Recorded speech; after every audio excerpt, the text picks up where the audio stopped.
وہ کہتے تھے میں المحند کو ڈیفینڈ کرنے آیا تھا. اور المحند المفند کے بارے میں جو پروپیگنڈا کیا ہوا ہے تو پھر المحند کا تعارف ہو جائے سر. ہاں ہو جائے نا. ہاں سر یہ اب دیوبندی عوام سنیں کہ یہ کیا ہے. مفتی صاحب نے اردو پوائنٹ والے انٹرویو میں کہا کہ ہم تو ڈگری کر کے فارغ ہو چکے تھے, ہمیں نہیں پتا تھا المحند میں کیا لکھا ہوا ہے. ہاں میں نے تو اپنی زندگی میں اب تک, حالانکہ میں تو درس نظامی میں نے پڑھا ہے, میں نے المحند المفند کا ہمیں تو پتہ بھی نہیں تھا اس میں کیا لکھا ہوا ہے.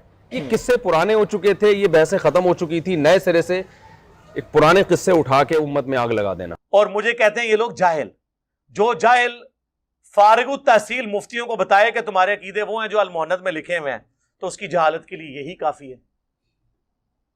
اس نے پرانے مسئلے دوبارہ اٹھا کے تو آگ لگا دی ہے. پرانے مسئلے کیا سیٹل ہو چکے ہیں؟ کیا المحند اور حسام الارمین سے توبہ کر کے آپ دونوں ایک ہو چکے ہیں؟ ہاں میرے خلاف ایک ہے, لیکن ابھی بھی چندہ بکس لا دیں, فرقے لا دیں. تو یہ سنیں, 1905 میں امام احمد بریلوی المعروف اعلی حضرت, انہوں نے علماء دیوبند کے 4 علماء اور غلام احمد قادیانی دجال پہ کفر کے فتوے لگائے, علماء عرب سے تقریض لکھوائی. اس کتاب کا نام رکھا حسام الحرمین, حرمین کی تلوار. اور اس کو کنکلوڈ کرتے ہوئے انہوں نے لکھا کہ یہ جن بزرگوں کے بارے میں نے فتوے لگائے ہیں, چلے قادیانی کو تو ہم کافر مانتے ہیں, باقی 4 علماء دیوبند, ان کے کفر میں شک کرنے والا بھی کافر ہے, اور یہ سب مرتد ہیں. مرتد کا مطلب واجب القتل. اس میں لکھا چوتھا فرقہ وہابیہ شیطانیہ, جو شیطان لعین ابلیس کے پیروکار ہے, جیسا کہ روافظ شیطان اطاق کے پیروکار ہیں. ہائے ہائے, دیکھیں نا کتنی پیاری لینگویج یوز کی.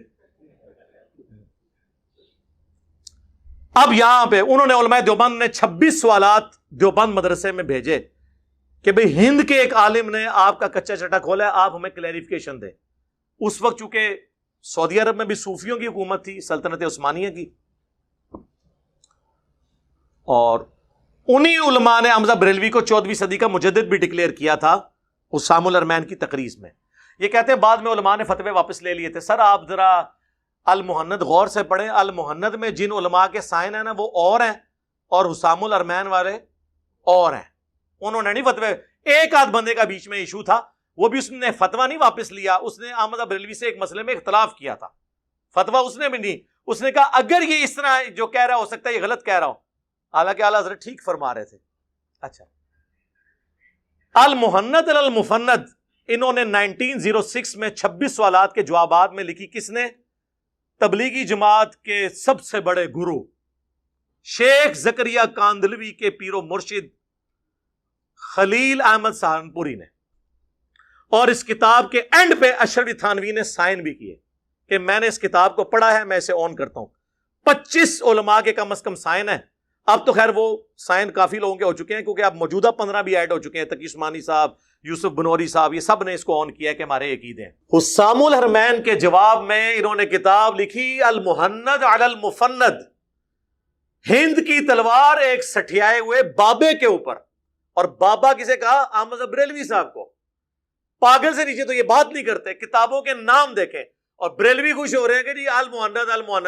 اور تواڈے بابے نو للکاریا ہے, پاگل کیا ہوا ہے, انہوں نے عقل نہ کام لو.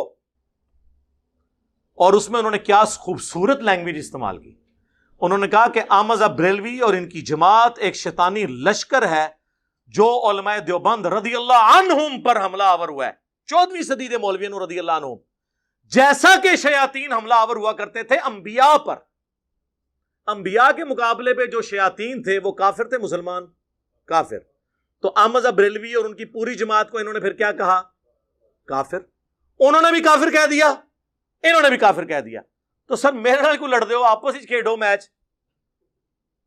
ساڈے میچ نہیں کھیل سکتے, آ کے پچ کھود گئے ہو. وہ دوسرا چوک سی جتنے تسی پچ کھود دیا, ایتھے پچ قائم ہے, بے فکر وہ. تو یہ انہوں نے جواب میں کتاب لکھی اور چھوڑا کسی کو بھی نہیں.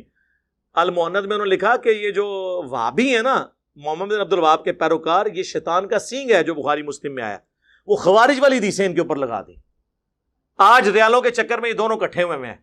ایک دوسرے کے پیجز پہ چڑھ رہے ہیں. یہ تو اہل حدیث کو خارجی مانتے ہیں دیوبندی, اور اہل حدیث دیوبندیوں کیا سمجھتے ہیں وہ آپ کو ویسے ہی پتہ ہے, وہ تو اپنے علاوہ سارے مشرک ہی کہتے ہیں. ٹھیک ہے, تو یہ کتاب لکھی گئی. اس کے میں نے صرف 3 عقیدے بتائے تھے کہ ان کا دفاع کریں. یہ جو بورے لے کے آ رہے ہیں نا, ان بورے نو کھولو تے 3 عقیدے کا دفاع کرو. یہ اس لیے نہیں کرتے, میں نے آپ کو اس کی ریزن بھی بتائی تھی کہ یہ عقیدے وہ ہیں جو دیوبندی عوام کے ہے ہی نہیں ہیں. اگر ان عقیدوں کا دفاع کریں گے تو دیوبندی عوام کہے گی یار یہ تو وہی عقیدے ہیں جس کی وجہ سے ہم نے بریلویت چھوڑی تھی, اور ان کے بڑے علماء کہیں گے وہ کیوں مان لیا جائے. یہ بات پہلا عقیدہ, ہم بزرگوں کے قبروں اور سینوں سے فیض لینے کے قائل ہیں اس طریقے پہ جو خواص کو معلوم ہے, نہ کہ اس طریقے پہ جو عوام کرتے ہیں.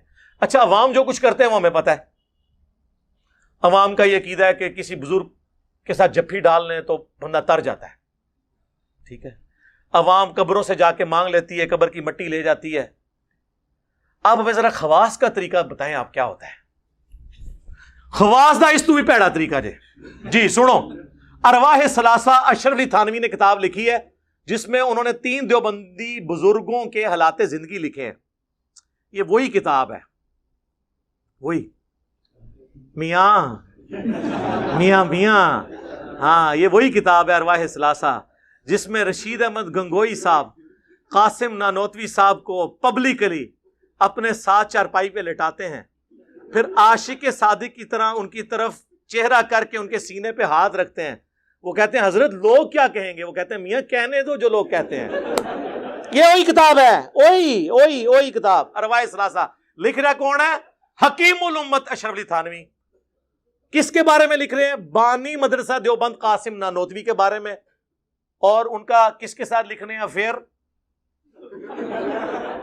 رشید احمد گنگوئی کے ساتھ. لوگ کہتے ہیں دیکھیں جی انہوں نے کوئی ایسی حرکت نہیں کی, دیکھیں آپ وہ صرف لیٹے ہیں, قریب ہوئے ہیں, اگے کے کرتے ہیں کیا جان دے ہو, گورے بھی اتنا ہی کرتے ہیں روڈ ہوتے. ہاں, پہلے تو یہ بتاؤ یہ مہذب طریقہ ہے پبلکلی مریدین کے سامنے؟ ٹھیک ہے, عاشق صادق. اسی کتاب میں لکھا ہوا ہے کہ قاسم نانوتوی صاحب مرنے کے 6 سال کے بعد قبر سے نکلے, فزیکلی, خواب میں نہیں, اور دیوبند کے 2 مولویوں کی صلح کرا کے واپس چلے گئے. اور جس مولوی کو ملنے آئے تھے نا, سردیوں میں بھی رضائی کے اندر وہ پسینے اس کے نکلے ہوئے تھے. تو دوسرے نے پوچھا کیا؟ ان کا بھی حضرت نانوتوی آئے تھے. بھائی جی مردہ نکل کے آ جائے 6 سال بعد, تو وہ صرف پسینہ نکل کیتا ہے, اور بھی کچھ ہو گیا ہوئے گا. ہاں, وہ نکل صرف پسینہ ہویا ہے, انہوں نے غور نہ نہیں دیکھا. ہوں کدے ہوئے نا غور نہ ویکھیو, اے جے قبریں تو فیض انہاں دا. اسی ارواح ثلاثہ میں لکھا ہوا ہے انہوں نے اپنے بزرگوں کے بارے میں کہ ان کی قبر سے لوگ مٹی لے جاتے تھے شفا کے لیے. تو وہی عقیدہ ہے آپ کا بھی, اور میں نے اس پہ پورا ریسرچ پیپر لکھا ہے, میرا 1 گھنٹہ اور لگ جائے گا. ریسرچ پیپر نمبر 6, قبروں سے فیض کے عقیدے کا تحقیقی جائزہ, اور میں نے سارے واقعات نقل کیے ہیں. میں ایک واقعے کی انجی نہیں کر سکتا, میں نے حصول برکت کے لیے آپ کے سامنے یہ 2-3 باتیں ہی رکھی. تو یہ اس کے اندر یہ عقیدہ, سینے سے کون سا فیض ہوتا ہے جی مجھے بتائیں؟ وہی سجے پاسے سلام پھیرا سارے حافظ, کھبے پاسے پھیرا ناظرہ, جپھی پاری علم ٹرانسفر کرتا. سینے سے کیا فیض لیا جا سکتا ہے؟ ایک بچہ تو اپنی ماں کے سینے سے فیض لے سکتا ہے, ایک سٹوڈنٹ اپنے ٹیچر کے سینے سے کون سا فیض لے سکتا ہے؟ بتائیں, سینے سے کون سا فیض ہوتا ہے؟ ہاں تعلیمات سے فیض ہوتا ہے نا, سینے سے کون سا ہوتا ہے؟ زبان سے ہوتا ہے, علم سے ہوتا ہے. لیکن یہ وہی ہے تو نہیں ہے, تو ان کو کیا آپ بتا دو کون سا طریقہ ہے. چلو, یہ ایک عقیدہ ہے, ایک عقیدہ. یہ تو بریلویوں کہتے تھے قبروں سے مانگتے ہیں, خود اپنے کیا عقیدے ہیں. آپ میں سے کتنے لوگ جو ہیں وہ فرقوں سے نکلنے سے پہلے دیوبندی تھے؟ ذرا ہاتھ کھڑا کریں. ہاں جی, کیمرہ ذرا پیچھے کریں جی, یہ لوگوں کو دکھائیں. آپ لوگوں نے اللہ کو جان دینی ہے. کیا جب آپ دیوبندی تھے آپ کا یہ عقیدہ تھا المحنت والا؟ ہاں, بس یہی وجہ ہے. مفتی کو پتہ ہے کہ جڑے بچ کے نا وہ بھی نہ ادھر ٹر جان جی. اس واسطے بہنا نہیں, ڈیفینڈ نہیں کرنا. تو بورا جڑا لے آندا ہے نا ویڈیو بنا کے ڈیفینڈ کر انہوں, ٹھیک ہے, میں تو نہیں بہنا, تو اپنی پبلک نو اس ویڈیو تو باتیں کرنا پوے گا. اور میں تو تیار ہاں, لایا طاہر اشرفی نو بھی بٹھاؤ, پی ٹی وی تے میرے کو لا کے بیٹھ جاؤ, لیکن کیمرے میں. فالتو کوئی مولوی میں نے اور ایڈ نہیں ہونے دینا. یہ آپ کو اعزاز حاصل ہے اس روئرز پہ, نہ اس سے پہلے کسی